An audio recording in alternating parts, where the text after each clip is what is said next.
Thank you all for joining us tonight. We are going to get started. My name is Valerie Miller, and I'm the Outreach and Engagement Coordinator from Future Energy Systems. We want to welcome you to Energy Talks. Just curiosity, who's been to an Energy Talks talk before? I'm like, I recognize you guys. So thank you for coming back, and welcome to everyone who's new and has not been to an Energy Talk before. We are thrilled to have you. Before getting started, we want to acknowledge that the University of Alberta, where we are from, as well as Edmonton Public Library, are on Treaty 6 land and Métis Region 4, a traditional gathering place for many Indigenous peoples whose histories, languages, and cultures continue to influence our vibrant community and give us such a vibrant community. We also want to acknowledge all the communities and peoples that our researchers work with. We have over 1,000 researchers between professors and grad students, and they work with so many communities around the world, and we want to acknowledge all of those communities as well. Future Energy Systems, for anyone who I have not harassed about what Future Energy Systems is a research program at the University of Alberta. It started in 2016 with a $75 million grant from the federal government, the Canada First Research Excellence Fund, to help Canada transition to a low net carbon energy economy. And our goal is to find new energy technologies, find ways to improve old technologies, figure out how do we integrate these all together, as well as figure out the effects on the environment, the economy, and on people. So all of our researchers come together from these different perspectives to answer questions around our energy transition. And we are so excited to have one tonight on geothermal energy. Just a quick note on how tonight's going to go. We are recording this talk and it will be posted on our YouTube channel. So if you want to watch it again, or you've got someone who might be interested and wasn't able to come tonight, you'll be able to share it. But just so you know, we will be recording really just the backs of your heads if you are in the path of the camera. But if you ask a question, your voice will be heard on the video. If you don't want that, just tell us after and we will remove your voice from the video. So you can just come up to myself or to Caitlin and we will make sure to remove your voice. We also want to remind everyone now and in the future that the opinions expressed by the speaker may not be those of the Edmonton Public Library, the University of Alberta, or Future Energy Systems. How questions are going to work for today? If you've got a question you're burning to know the answer while our speaker is speaking, raise your hand and we will answer it during the talk. We will be pausing about halfway through for questions, and then again questions at the end. So lots of time. This is your space to ask anything you want to know, and we will do our best to answer that. Are there any questions from you guys before we start? Okay. So I am thrilled to invite our speaker up. Dan Schiffner has spent several years working in the oil and gas industry in Canada, in Calgary and the Rocky Mountain House. And then in 2018, he moved to Edmonton to pursue a master's degree at the U of A, which he finished during the pandemic. So bravo, very challenging. And this is how he got involved in geothermal energy and the idea of, can we turn this large environmental liability of abandoned wells into a benefit? So we're going to dive right in and welcome Dan. So thank you so much. All right. Thank you very much. Also, I'm not used to the microphone and I really have no sense. So if at any point I'm too loud, too quiet, just let me know. Yeah, thanks very much for having me. You know, obviously when I did this, it was in pursuit of my master's at the U of A. So I was just trying to get my degree. So wasn't expecting any recognition. So when Valerie reached out and asked if I'd speak, I was like, really? Me? All right. And then people actually showed up. So this is great. Thanks very much for coming out. So yes, as she said, so, you know, clever title, Mixing Oil and Water, a Recipe for Geothermal Energy. So really what it is, I looked at, can we repurpose some oil and gas wells to get some geothermal energy?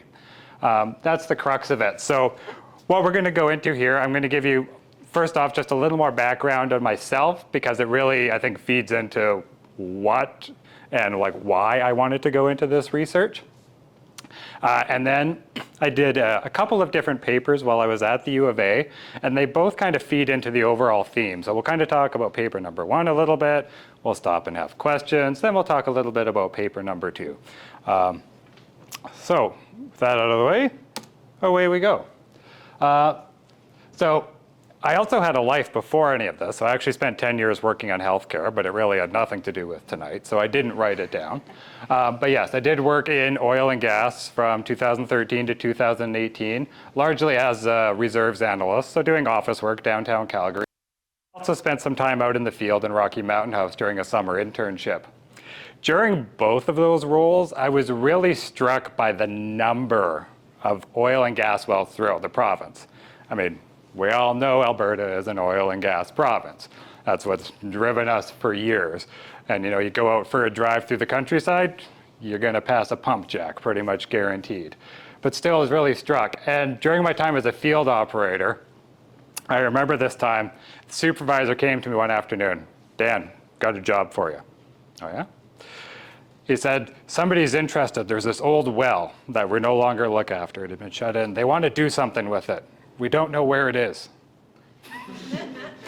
And not sure how many of you may know or not know, but every well in the province that's ever drilled has what's called a unique well identifier. It's basically this numerical code that serves as both its name and its location within the province. So using that, you know, kind of within 10 to 20 acres of land, okay, it should be here.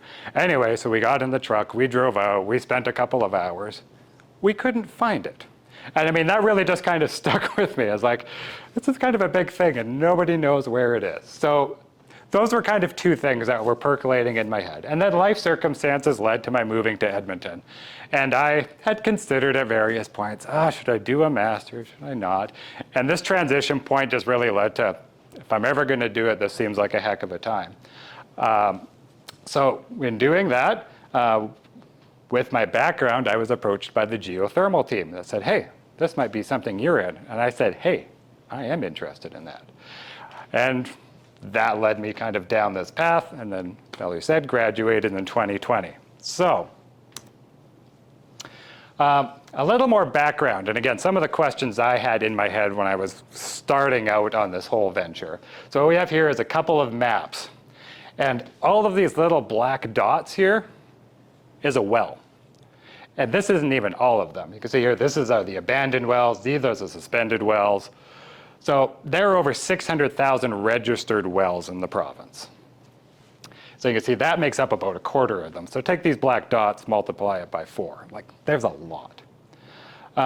Again, a quarter of these, they're not producing anything and they haven't been reclaimed. And we'll get a little bit more into those statuses here in a slide or two. But again, guys, these are the two we're talking about. So there's all of those wells, they're not doing anything. They're just sitting there right now.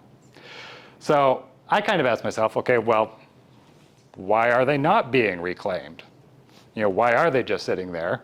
And is it kind of risky? Like, they're just, I can see some problems happening. So again, these are the questions going on in my head. I'm like, I want to answer these. So again, giving a little bit of background, I think it helps to understand kind of the different classifications of wells here in Alberta. So first off, you've got your standard well. It's producing oil and gas. It's making money. Everybody's happy. Sometimes price of oil goes down, or just the well's getting old. It's not doing what it used to. It's not economic. It's not worth producing anymore. So it becomes inactive.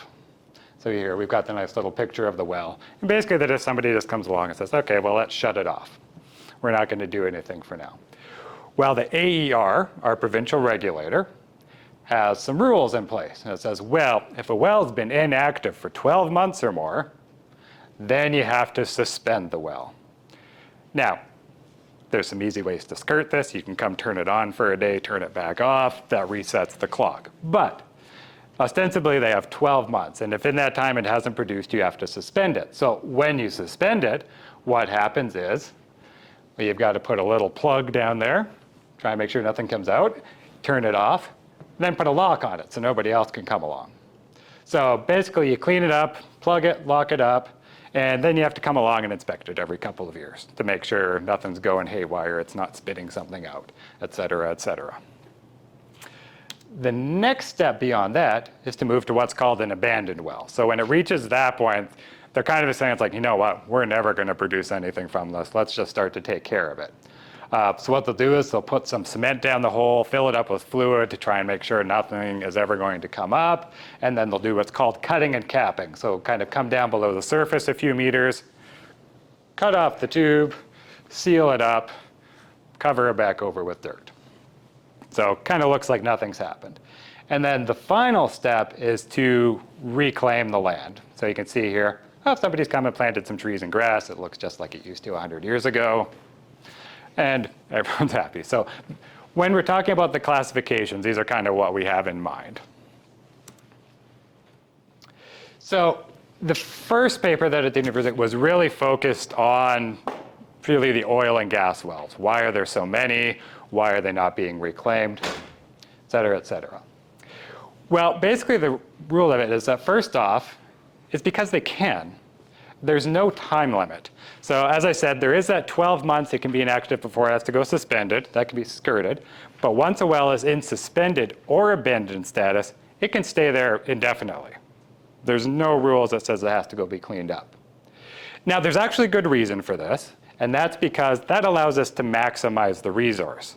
Like I said, prices go down, like, oh, it doesn't make sense to do this, and then 3 months later, Russia attacks Ukraine, the price of oil doubles in price, and suddenly, let's produce.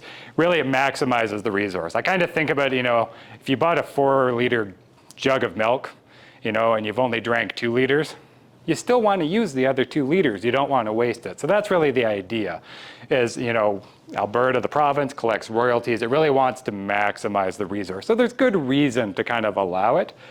That being said, when I looked into it, there's currently a suspended well that has been so since 1918. We're not going to produce that well. So we could maybe use a few more rules around it. The other reason that there are so many of these is it's cheap. It's inexpensive to leave a well suspended. So when I looked at this paper, I said, well, what does it cost everybody to do this? Now, if you're leaving a well suspended, basically what you have to do is you have to keep paying your surface lease costs. So it's kind of like the rent on the land. So you've got to pay Farmer Brown or the province or whatever, $200 a month to say, okay, I'm leaving my well here. Other than that, like I said, all you really have to do is that inspection every couple of years. So there's not a lot of cost. So when I looked at it, a typical well, and now I say typical well, but there's a huge range. But let's just say there actually is a typical well. It's going to cost about $20,000 to leave that well suspended for now and to the rest of time. Not a heck of a lot of money. Now, if you want to abandon the well, suddenly that price jumps up. It's about another $70,000 to do an abandonment on a well. And now beyond that, there's the reclamation. And here I found, an average is maybe $28,000. Now, huge caveat on this. There is an extreme price range. This is maybe a typical amount. There are also wells that cost well into the millions of dollars to reclaim. If it's leaking, if it's got problems, they come and say, oh, the soil's contaminated. They come scoop it all off, replace it up, come check it again. Still contaminated, do it again. So reclamation doesn't look like a huge cost, but it's a bit of a gamble. It could be a heck of a lot more. So at the end of the day, leaving a well suspended is kind of your cheapest option. So you're allowed to, and it's cheap. Therefore, it happens. Now, what sort of risks do these wells present, if any? Well, first off, there's a financial risk. I'm talking to the province, to the taxpayer. I'm sure we've all heard of the Orphan Well situation. So essentially, that's where somebody owns a bunch of wells, they go bankrupt, there's nobody left to look after it. Kind of falls upon the province. And they've created what's called the Orphan Well Association to kind of help deal with these and help them undergo the abandonment and reclamation progress. But ultimately, it's the government or the taxpayer that foots the bill for much of that. Now, one estimate that was done in 2017 estimated the potential liability of orphan wells at $8 billion. Now, that's a large amount of money. I will caveat that that's a really pessimistic estimate. They kind of went under the assumption that all of the wells that are currently out there would end up becoming orphan wells. So, likely it's significantly less, but potential is there. Now, there's also environmental risk with these wells, and that's largely because wells can leak methane. As I said, you have to go in and you have to plug that well, but it's not perfect. There's been several studies. There was a United States study that found 40% of unplugged wells leak methane. And that's compared to less than 1% of wells that have been plugged. So they use a bit of terminology, but essentially the unplugged wells are what we would call suspended, and the plugged wells are what we would call abandoned. So a suspended well, much more likely. I also looked at all of the reported cases. So a data set from the ER, it's called surface casing, vent flow, and gas migration, a couple of different types of gas leakage. Not really worth getting into unless you really have the burning question. And basically looked at all of the instances since they started recording this back in, I think it was about 1971 that they first started recording this down. And as with the US study, results showed that suspended wells leak much more often and at a higher volume than the abandoned wells. I found the average active leak from a suspended well releases 84.5 tons of methane. So, not insignificant amount. Now, because the program I was in was economic and we like to put dollar figures on everything, and I said, well, what does this environmental risk, what does it cost us? So scientists have come up with kind of this term, social cost of methane. You've maybe heard the social cost of carbon. And what it is, it attempts to put a dollar figure on the environmental damage that's caused. So methane goes up, causes global warming, things get hotter, crops start to fail, a flood happens because everything's going wonky, et cetera, et cetera. They try and put a number on that. Definitely an inexact science, but better than nothing. And kind of found there's, not surprisingly, quite a range, but between $800 and $3,600 a ton. So based on that and the number of suspended wells and everything, I would estimate the cost environmentally at between $1 and $3 billion Canadian for the wells that are currently suspended in Alberta. So it's a pretty significant amount. So I don't know how we're doing time-wise, but that's kind of end of paper one, so kind of a nice middle stopping point. So if anybody wants to ask questions, I'm going to drink some water. Awesome. Does anyone have any questions for the first part of our talk? Yes, awesome. Yeah, I'm just curious, in the last slide, there was a number of, I think, $8 billion for methane costs. Is that an annual cost, or is that the life of the well? The $8 billion was the orphan well cost. So that's the potential liability to the province if it has to go in and go through the abandonment and reclamation cost on all of these wells. So that really has nothing to do with methane. Okay, That's so I meant on the 84.5 tons. Oh, okay. Yeah. Is that an annual or the life of the well? That's the life of the well. Okay. So, yeah. So that's definitely an average number, because you're talking about that one from 1918 has been suspended for a long time. Yeah, and again, probably. not all wells leak. So this was looking at, of all the wells that did leak, when they did, and some of them leaked for 6 months. Some of them have been leaking for 15 years and continue to do so. But kind of trying to take the average of all those. So again, averages are informative, but not necessarily predictive. There's a huge range, but that's where that number comes from. Awesome.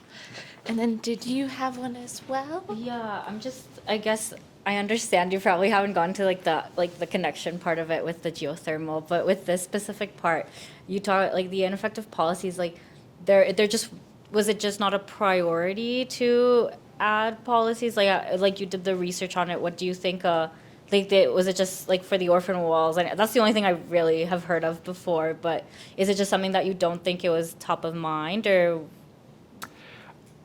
Yeah, and I mean, of course, this is personal opinion, having looked at it, but I think that's what it is. Okay. So I try to say, I think the policy comes from a reasonable place. As I said, the reason there weren't these restrictions is we really want to maximize the resource. If we're going to go through all this effort and put like a well there and drill that hole, we don't want to stop when we've only sucked out 30% of the oil. If we can give it some time until technology improves, until prices get better, and we have the opportunity to get more, it behooves us. It benefits us all as the people in province. So I think that makes sense. I think what happens is, these policies are put in place and then time goes by. It maybe made more sense when they were first implemented, and then you get to a point and there's thousands of wells being drilled every year, and we're starting to get horizontal drilling, and all the dynamics change, but the rule takes a while to catch up with it. When was it last updated? Do you know? I don't know. It's tricky because the AER, they have what is called all these different directives that kind of cover, and there's like 100 different ones. And they can update a directive, but they might update paragraph 8, line 2, so it shows as an updated, directive or policy, but how much of that has changed from the original, that's kind of hard to say. So, I mean, they definitely have been. Some of the more recent policy that's come into place has been trying to create some financial incentive around the reclamation. There is what's called the liability management ratio that's in place right now. So every separate company is subjected and get its own calculation. And there's basically an estimate of how many of these suspended abandoned wells do you have? And they kind of said, so here's your liability for cleaning these up versus how many do you have actively producing? So it kind of looks at your assets versus a number.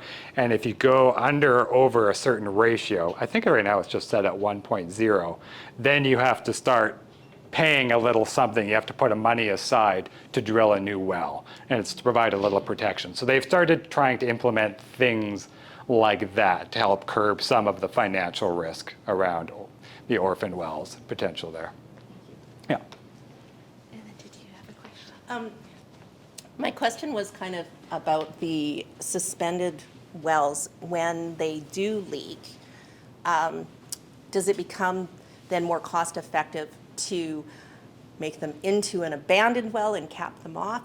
Or do they continue to keep it as a suspended well? What do you find on average? What is going on? Yeah, no, that's a good question. What makes that tricky is a lot of the uncertainty around the leak and the repair. So to repair a leaking well, so like one of the standards, is around $18,000, at least when I did the research and we had the numbers. I'm sure it's fluctuated a little since then, which is still less than the whole abandonment process. Of course, the risk that you face is you go through that process and then you find, oh, that didn't work. We've got to try again. Because you've got this huge, long hole stretching down, and it's stretching down, a kilometer, 2 kilometers into the ground. So we know there's a leak coming out, but we don't necessarily know where. Is it happening up here? Is it happening down here? Is it happening down here?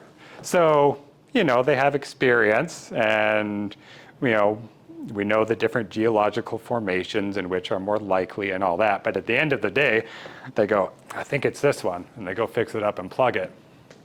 Nope. So then you got to do it again. So there's a certain amount of risk. That being said, there's that same instance when it comes to abandonment as well. You can go plug it up, you fill it with cement, you think it's all good, and then it's not. So there's a little risk on both sides. But assuming that the repair works, assuming that the abandonment just works, the repair is still cheaper than the abandonment, on average. Yeah. I had a question related to that. With the cost of the repair, that is what the company is paying, but they don't pay the social cost of methane. Correct. When you think about it that way. Yes. Do you think there's a way that we can incorporate the social cost of methane into how we charge funny you should ask. I companies? didn't want to bore everybody, so I didn't go into it, but that was actually the crux of paper 1 when I wrote it. And if anybody's really interested, we can skip to the end and we can go to the appendix, and I've got a bunch of tables. But I attempted to calculate out okay, if we sort of said, okay, we're going to take this social cost and we're going to calculate it out and we're going to make everybody pay for it, all the different companies. What I found, I was a little bit surprised after going into it, is that it actually probably wouldn't matter. So some individual wells leak a heck of a lot, and it's a problem. But on average, the amount of leakage is small enough that it wouldn't create enough of a cost to still incentivize. Overall, it's still going to be cheaper for them to leave it there and to pay for the social costs of methane than to go through the abandonment and reclamation process. So what I came from is like, yes, that would be an interesting tool. It's actually probably not going to work. So it's going to need likely more policy intervention rather than, fining or making people pay in order to get change of behavior. Okay, thank you. Are there any more questions? got- Oh, yes, I sorry. just had one on, but what, the social cost is reducing the methane emissions. Sorry? The social cost is, you want to reduce the methane emissions, right? To Yes. reduce your GHGs. Yeah, You're not that's doing another that if you're excellent using- point, is you can fine people for doing that, but it doesn't actually It doesn't reduce reduce- the that's- amount of emissions. Yeah, Yes. that's my point. Yeah. So Yeah. that's not really particularly helpful. Yes. Yeah, exactly. So, All right. I'm loving all this conversation, but we will dive into paper 2 and have some more after. all right.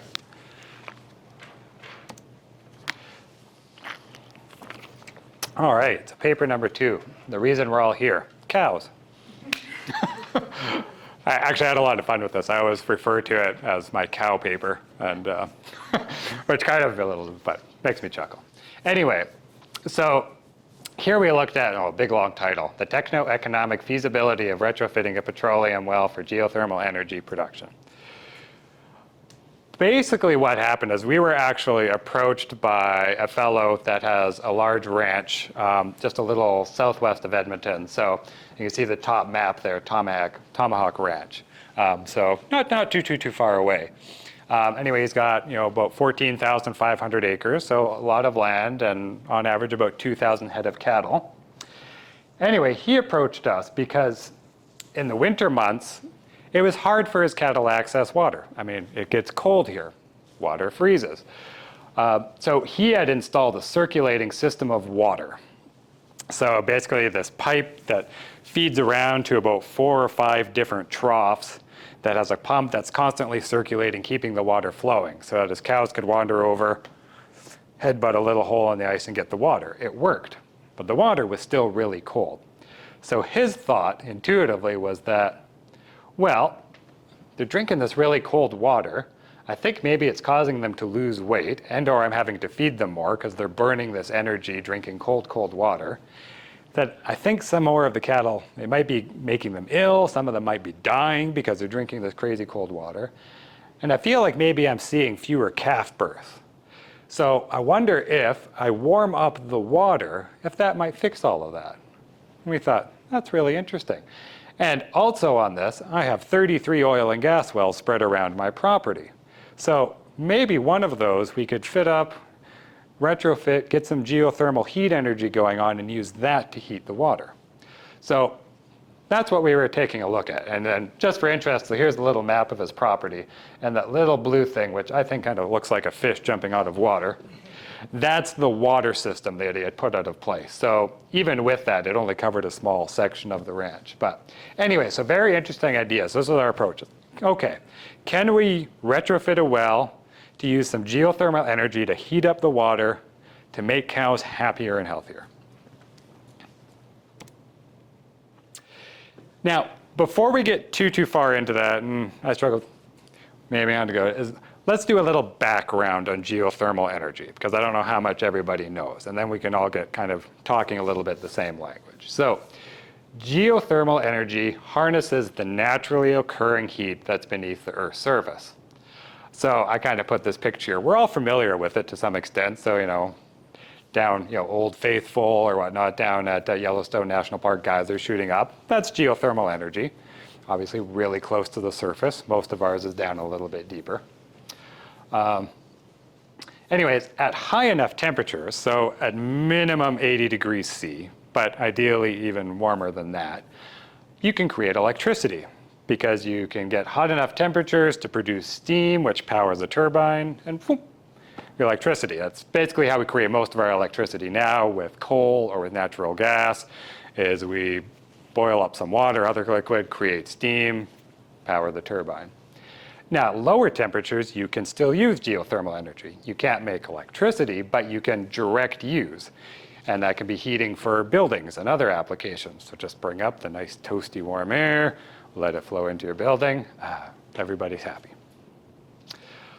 And this can be used in greenhouses, aquaculture, lumber drying, cow water.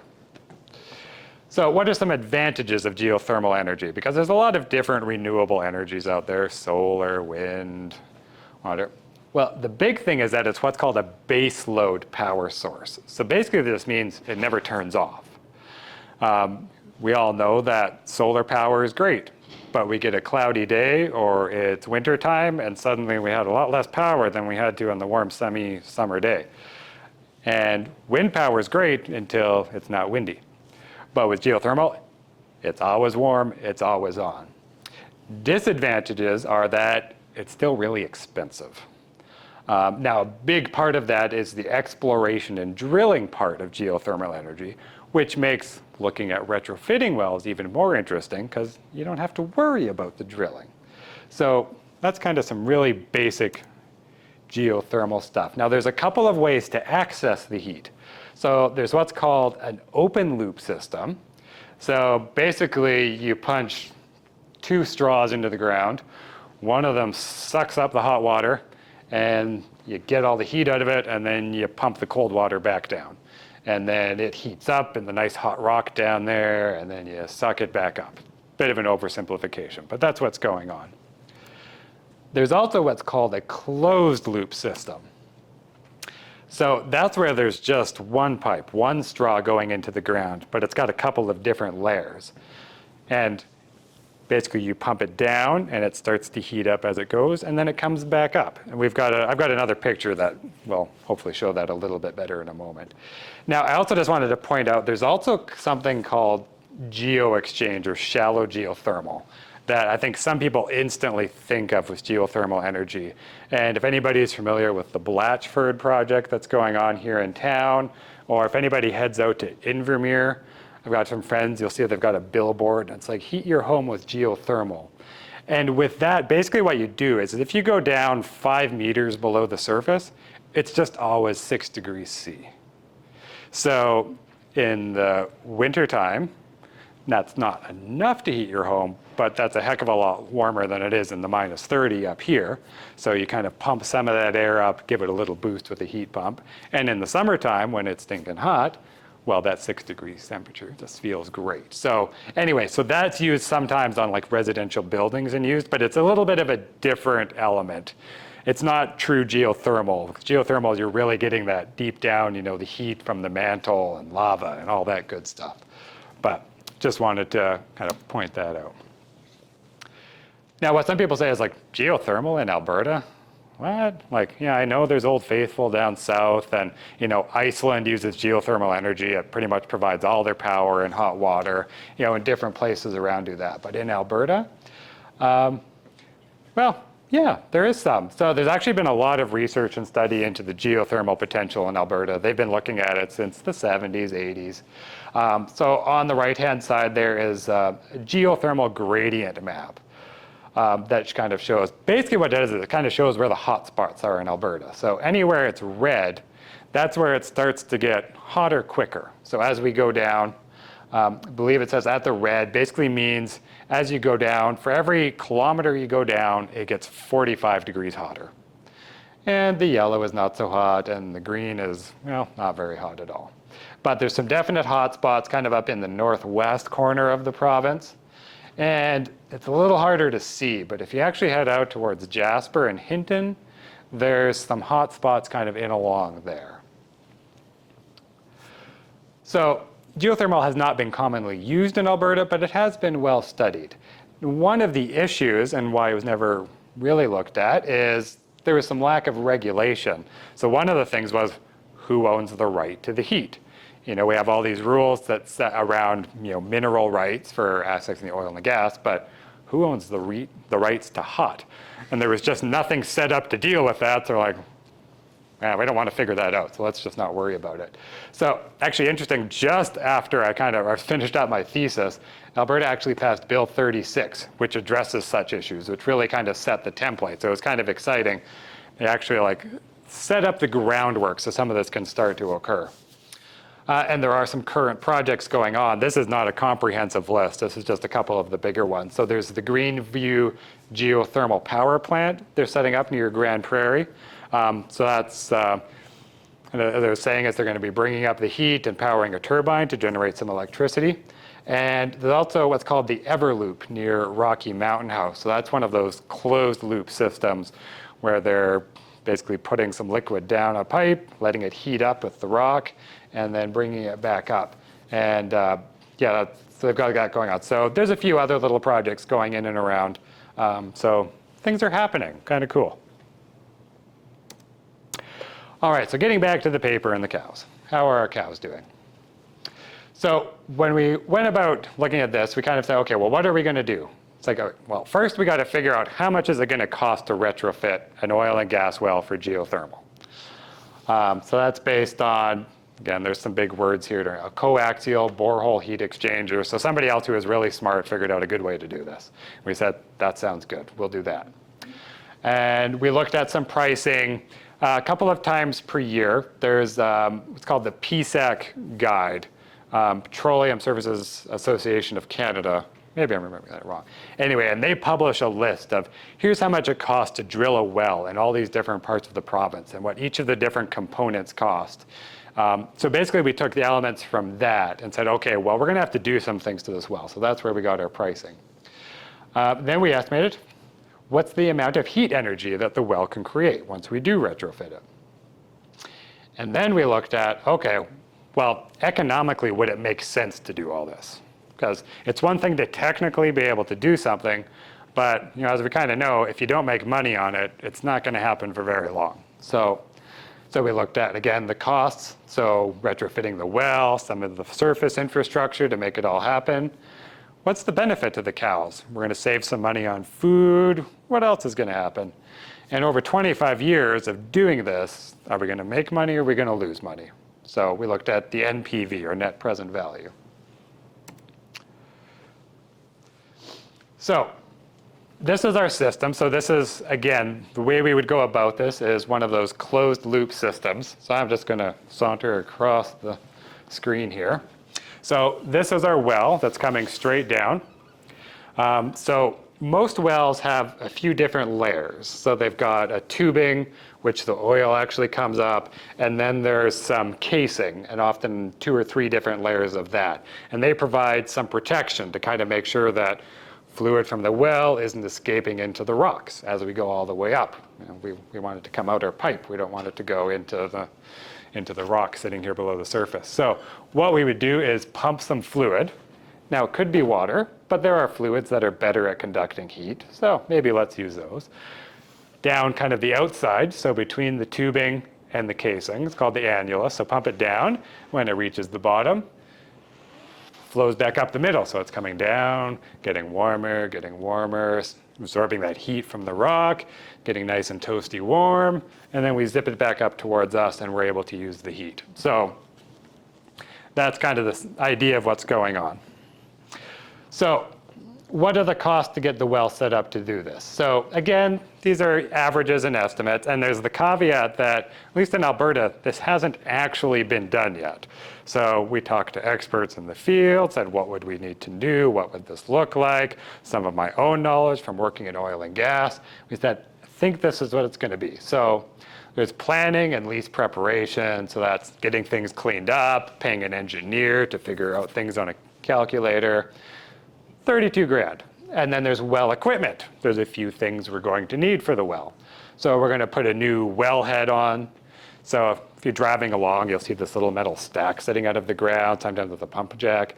Anyway, might have to replace part of that. And also we need some new packers. So basically some plugs to set down the hole to, again, to make sure that things aren't escaping where we don't want them to. That's probably 34 grand. And then we got to pay somebody to come in and do this all for us. So we're going to pay a service rig to come set up over the well, run big things down, do that for all the people that are involved. So probably 112 grand. And then on some wells, if they don't have the tubing and casing in there that we would need, might need to run some new pipe down the hall. So $20 to $40 a meter, depending on the type. So, sorry, lots of numbers. In a nutshell, we got to clean the well up, we got to run some tubing and casing, and seal it off so the fluid's only coming where we want it to and not escaping. Then we calculated the heat energy. So I'll admit, this part's a little bit beyond me. I'm an economics and policy guy. We had some really smart engineering type dudes who did this part of it for me. So if anybody's got really technical questions about this, I'll do my best, but I'm probably not your guy. But basically what we looked at is, in every well that's drilled, there's a recorded bottom hole temperature. When somebody drills an oil and gas well, they have to send a whole bunch of information to the AER, which they keep on record, which is great. It's handy information. So there's a bottom hole temperature. We also want to know what kind of rock is it at the bottom of the hole. Different rocks conduct heat differently. And we also have to consider, again, what type of fluid are we pumping in. So again, we could do water, or we could do something that conducts heat better. So these are all different factors. So in a nutshell, how hot is it down there, and how well can we transfer the heat from the rock to the fluid?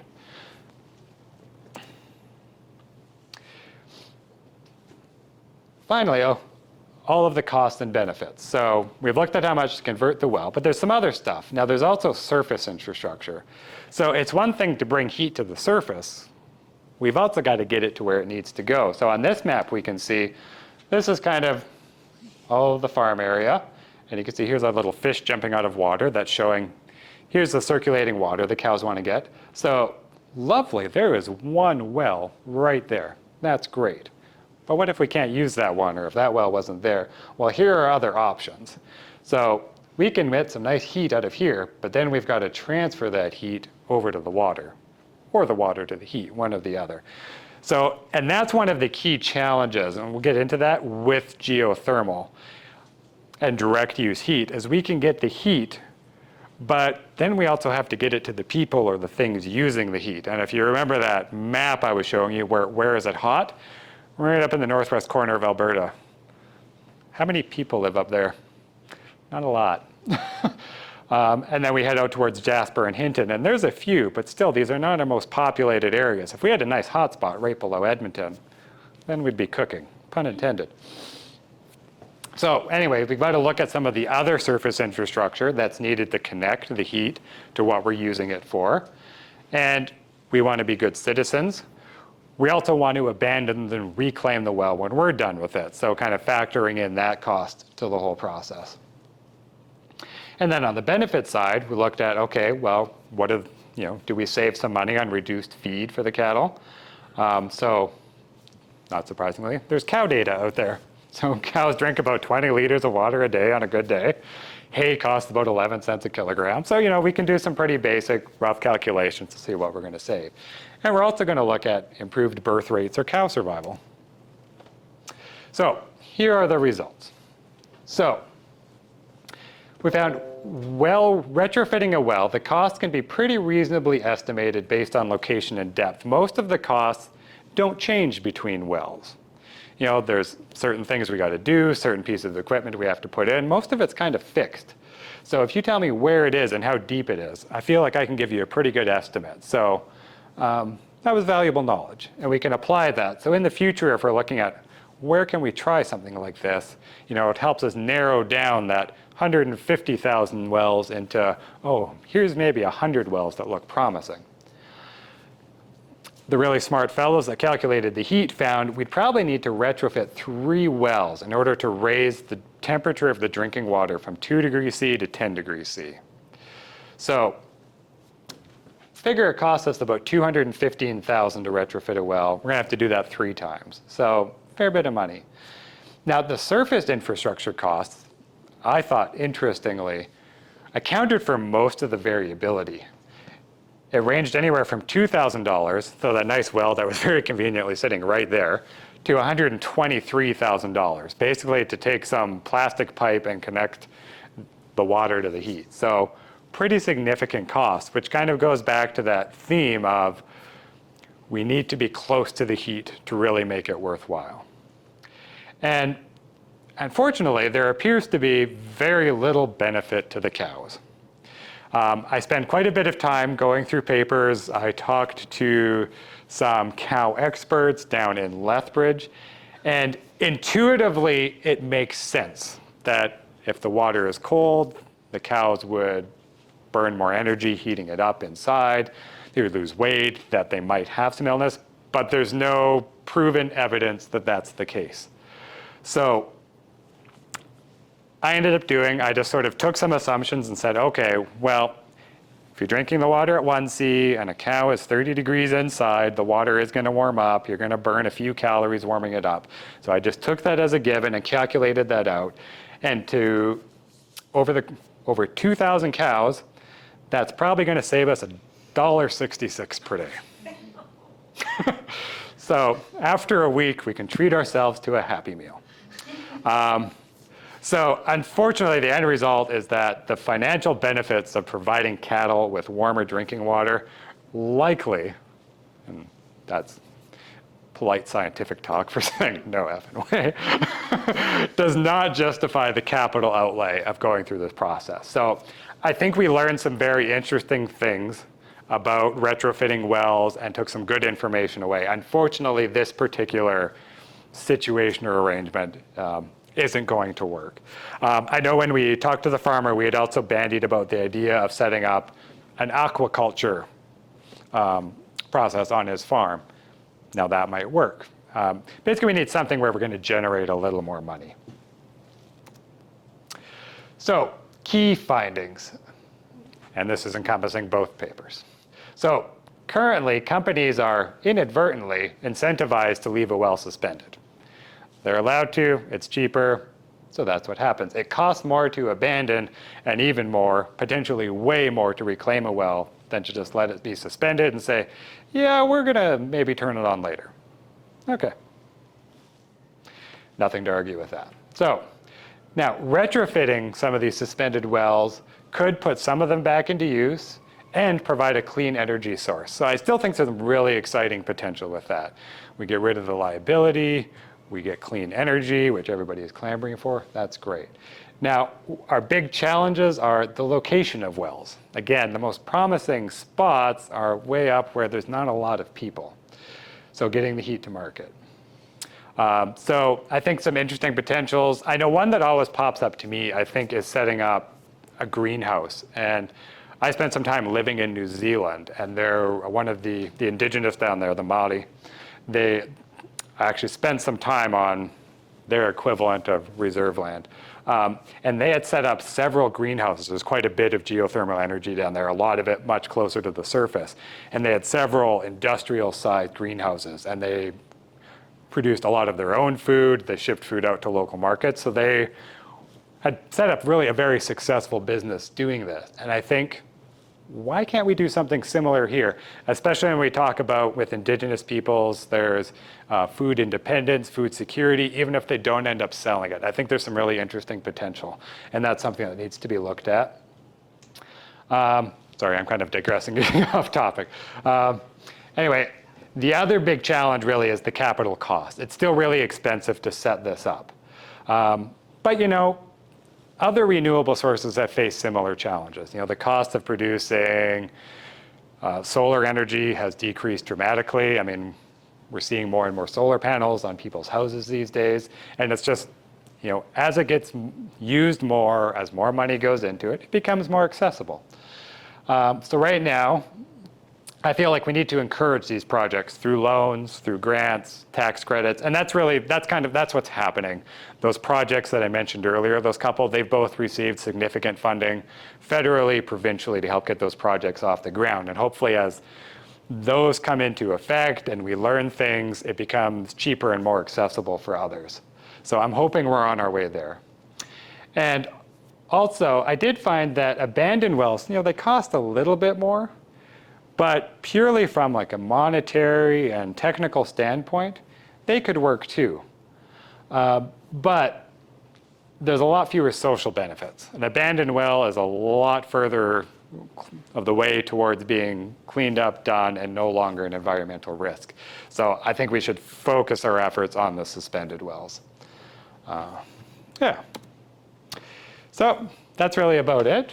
Thank you for coming. I hope it was somewhat informative and entertaining. Thank you for having me, and we can have round 2 of questions. Thank you so much for such an interesting talk. So the floor is yours to ask questions. I have the first one, if that is okay. Shoot.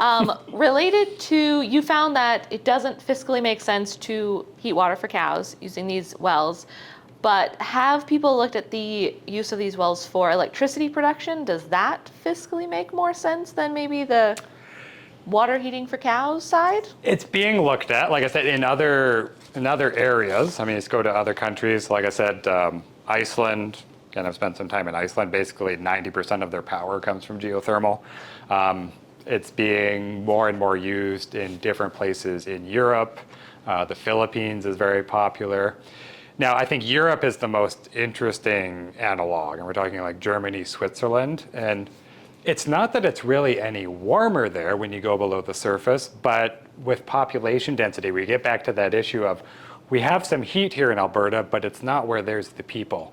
So even if you're creating electricity, you still have to set up the transmission lines and everything like that to kind of connect it onto the grid, which just adds further and further financial costs. So there is the one project, they have that one power plant going in near Grand Prairie, so it's producing some electricity.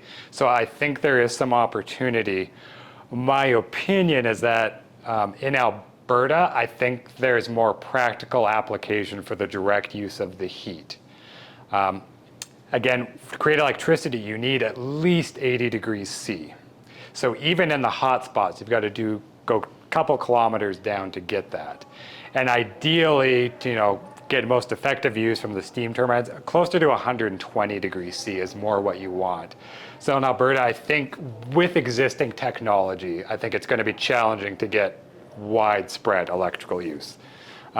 So yeah, I think direct use is probably the better path forward, at least in the near term. Okay. And if we're thinking direct use, I suppose it's still cheaper to use these wells when they make sense versus starting an entirely new well, like having to drill down. You're saving some component of the cost. Exactly. So again, we looked at the retrofit cost, and we would estimate in that area, okay, $215,000 to retrofit a well.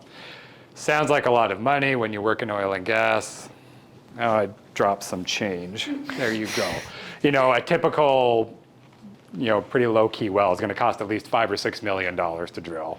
And some of the ones where you're going deeper, extending out further, 10, 12 million. So, and for geothermal, ostensibly, it's basically you're doing the same thing. You're drilling a hole down.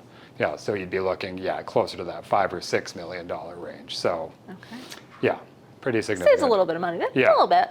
All right. Are there other questions? I have endless ones, but do you have questions? Yes.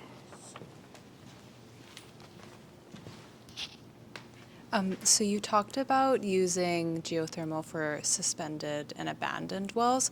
What about the use for orphan wells? Did you look into that as well? We definitely could. Now, an orphan well is more of a financial classification. So an orphan well just means that nobody owns it or is responsible for it anymore. An orphan well could be abandoned, it could be suspended, or it could be producing oil and gas. So orphan wells would definitely make sense. Now, probably if it's producing oil and gas, as with any well, it makes sense financially, certainly, to just keep making, oil sells for $100 a barrel. Hot water sells for $2 a barrel. Now, certainly if an orphan well is suspended and happens to have some decent bottom hole temperature, I think that's the perfect place to start looking. Because who owns it? Province says we want to do it, nobody's going to stop us. So I think that would be an ideal place to go. But yeah, orphan well is kind of its own classification that could be many different regulatory statuses. Awesome. Thank you for that question. Here you go. So the second one, geothermal didn't work. Are there any useful or economical way of using those wells? Yeah, I think, and again, it hasn't been done here in the province, so we're kind of learning, and there are new uses. So, again, as I said, I think one of the most promising applications is for setting up, large-scale greenhouses or aquaculture. So, for those that aren't familiar, that's basically setting up, a big pond and growing shrimp or fish or whatever, which, is really hard to when it's minus 30 degrees Celsius. But if it's, if you've just got some natural heat, I mean, Banff Hot Springs, Miette Hot Springs, don't have to heat that water, Earth does it for us. So kind of a similar phenomenon. So I think there can be some very interesting applications. Another use that I could see here is in the lumber industry. When they harvest the lumber, they will basically take it and stack it or even put it in a kiln to dry it out first. So normally they're using gas, whatever, propane or whatever, to drive these big heaters and heat this area up and dry out the wood. Well, you could use this instead.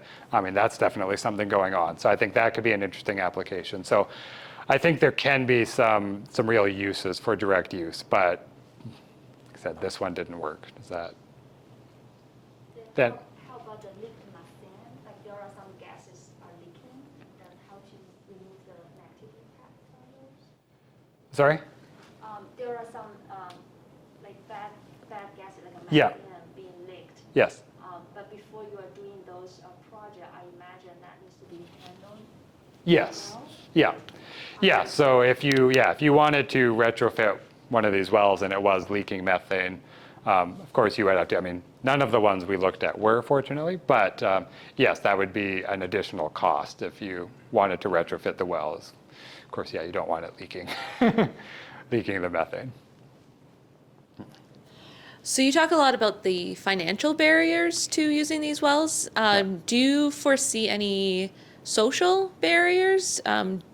You had a group of people who wanted to retrofit the wells. Do you see that as something kind of across the board, or do you think it's going to be something that, are there any public perceptions against doing, retrofitting these old oil wells for geothermal?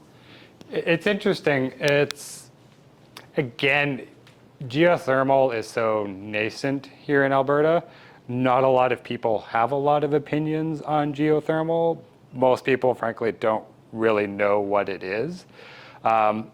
So looking at, I read a lot of papers, talked to a lot of people kind of like elsewhere in Canada, elsewhere in the world. Geothermal is fairly well received. It doesn't have a lot of the negatives that even other renewable sources has. I think wind is maybe an excellent example that we're familiar with here in Alberta. A lot of people say, I'm for renewable energy. I'm not for having 200 giant fans sitting outside my back door and dotting the landscape. So a lot of people are really against it for the aesthetics, for the thousands of birds that they kill every year, various reasons. Solar, similar. I mean, I don't remember the details, but I think they're trying to set up a solar farm just outside of town here, and a lot of people are really upset about it because it's not going to look very nice. Geothermal, I mean, it's not zero, but again, take a stack, stick it in the ground. That's the extent. So it doesn't have a lot of that, disruption to the surface that a lot of others have. I think some of the concerns that I saw raised with geothermal was basically had to do with similar concerns to what you see with oil and gas. We've seen it a little bit more here, seismic activity with drilling holes. People have said, well, you start drilling a hole in there and then you start taking out a bunch of the liquid. Is that going to change how things work? Quite frankly, we don't really know. Again, with the system that we're kind of talking about here, we're not actually putting in or removing any liquid in most cases. So that would, I think, reduce some of that risk. So nothing is without any concern, but yeah, with geothermal, there's not a lot to complain about other than that it's really expensive. Okay. Any last questions before we end? Okay. Just quickly, the two little projects you mentioned at the beginning, are they new wells are being drilled, or are they using existing wells? The one project, the one that's creating electricity, it is new wells, if I remember correctly, and I believe the Everloop is partially making use of an existing. I think they used one existing well, and then they've drilled some new ones to kind of join in with it. There's also a couple of instances, and I think this is interesting, where oil and gas companies that have, they'll often have several wells in close proximity to each other. Especially nowadays, they'll drill a pad that has 5, 6, 8 different wells, basically all right there, is that they will produce oil and gas with one, and they'll use one of them, especially if it's gone unproductive, and they'll primarily use that for the heat. And they can create a little bit of electricity that doesn't totally offset costs, but kind of a cogeneration setup where they're able to use some of the heat energy that's already right there to offset their costs for running the well. So there's a little bit of that going on as well. But yes. But it would be, after watching this idea of we're going to have a lot of geothermal from old oil wells is not. Yeah, I mean, there's reasonable assumption. No, you're absolutely right. It's a very new thing, and it's really not going on. It was actually interesting. I was just contacted by a fellow in Calgary about 2 weeks ago, and he has started a new company, and that's exactly what they're trying to do, is retrofit wells. There also is some, Vermilion Energy they've done a little bit of this in France. So globally, it's not unheard of. It's been done, it's possible. Whether it's going to get the uptake and work here kind of remains to be seen. Oh. Yeah. In terms of cost for creating the geothermal for electricity versus creating the geothermal for direct heat, if you're wanting to do homes, it would just make sense just to dig down a little bit. You don't have to go down the full kilometer or so to get that kind of heat. Am I correct in that? Or do you still need to go down a kilometer or so to get enough heat to warm up the greenhouses that you were thinking of, or houses or anything? No, if you just wanted to heat up your house, that's something that can be done. Like I said, in Vermeer, it's somewhat popular. I think they've just got a little bit warmer, below ground there. I think you can get that set up for about 50 grand at your house. So they dig down, run a couple of pipes. Now you still it's not the be all and end all, because like I said, it's 6 degrees C, which is warm, but you want better than that in the middle of winter. So you still have to add in a little bit to that as well, a heat pump to give it a little bit of a boost. So you're thinking when you're saying you think the best application for this would be still the direct heat rather than for the electricity, for doing a greenhouse, let's say, to have it warm enough. Would you have to go down the kilometer then? Or I'm not sure how far down you'd have to go in the cost. No, I mean, this could probably be a paper in and of itself, looking at the different options. Right offhand, I would say, again, it's kind of the same issue. If you're bringing up heat that's 6 degrees C, I've tried growing tomatoes here in town when it's 6 degrees C. That doesn't work. It needs to be warmer than that. So even if you set that up, you would still need additional heat to make it work. Whereas if it's enough if you were to use an old well and bring up temperature that's 45, 50 degrees, and you're able to pump that in, that should be enough just to heat the facility itself. Right. So like I said, it could probably be its own entire cost-benefit analysis of which option works and, in which locations. But It's interesting. Yes. Well, thank you all so much for so many great questions. Can we give Dan another round of applause?